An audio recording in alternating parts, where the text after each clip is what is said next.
to another episode of Terrible Advice. Here on this episode, we have a dating coach who's actually telling women what her top boundaries are. So let's get into it. Wait, first, before we do that, let me go ahead and introduce myself. My name is Bertrand. I am the coolest dude on the planet, and I'm your friend. Confidence and clarity is the goal for my channel. So let's go ahead and check her out. Coach, one of the top boundaries that I share with my clients to have during dating is not getting physically intimate with a man until there's exclusivity on the table after he has proved over an extended period of time, typically 2 to 3 months, that he is consistent, his words meet his actions, and he wants a relationship with you. This will save you so much heartbreak and keep you from getting used and getting into situationships. As a professional relationship coach, one of the top boundaries that I share with my clients to have during dating is not getting physically intimate with a man until there's exclusivity on the table after he has proved over an extended period of time, typically 2 to 3 months, that he is consistent, his words meet his actions, and he wants a relationship with you. Wow. Now, the problem with what this woman is saying is, wait 2 to 3 months, wait 60 to 90 days. Does this woman realize you can't get that back, right? Like, you cannot get 60 days, 90 days. You cannot get that back. And when she's talking about being consistent, right, she's talking about constantly going on dates. This is horrible advice for both men and women. And I have about 4 reasons why. Number one is, women are accessible. They are not exclusive. They are accessible. So first, you have to correct that part, because this has been the big thing that guys are really complaining about. I mean, goddamn, you get into a relationship with a woman and she's just showing herself all over social media. That's going to make you feel some type of way. It's just like a man being with another woman, right? She's going to feel some type of way about that. Number 2 is, the men that want a relationship with her are already in her friend zone. She's just looking elsewhere. She's looking everywhere but the most important place where she should be looking, which is in her friend zone. Number 3 reason why this is terrible advice. Women are not virgins. Once the seal has been broken and the floodgates have been opened, oh my gosh, women think about intimacy way more than men do. And I mean way more, because they're thinking about how they feel, how they want to feel, how things are working. They want to ooh and ah. They want to make all these noises because they want to actually enjoy it, just like the man is enjoying it. So once women are no longer virgins, all of that stuff goes out the window. And for me, when it comes to a woman weaponizing intimacy, that's a deal breaker for me, because I know what's going to continuously happen after that. You are going to have to do more and more and more to get the same old same. And the messed up part is, it actually may not even be that good. Imagine this. You've waited 60 to 90 days to get this, and oh my gosh, now you feeling like it's Christmas, and then all of a sudden, all she does is just lay there and say, have your way with me. And she just lays there.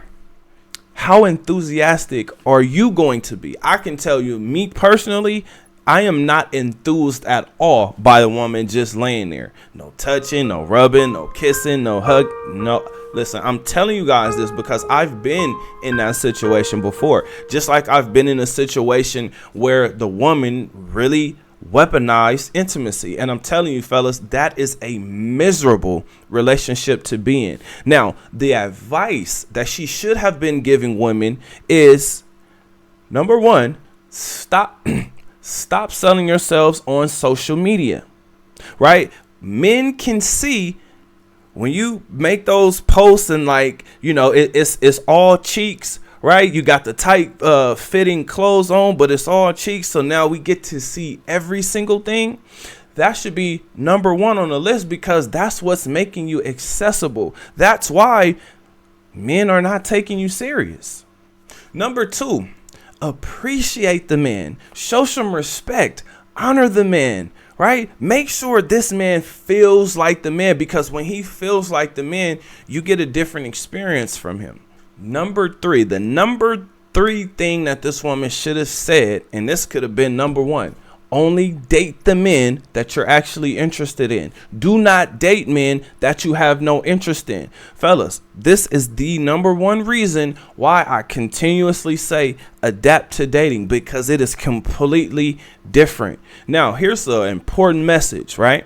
It is important for you to date a woman that likes or loves you way more than you like or love her, because at some point in time, she's not going to like you. But imagine this. Imagine being in a relationship with a woman that never liked you, that never loved you.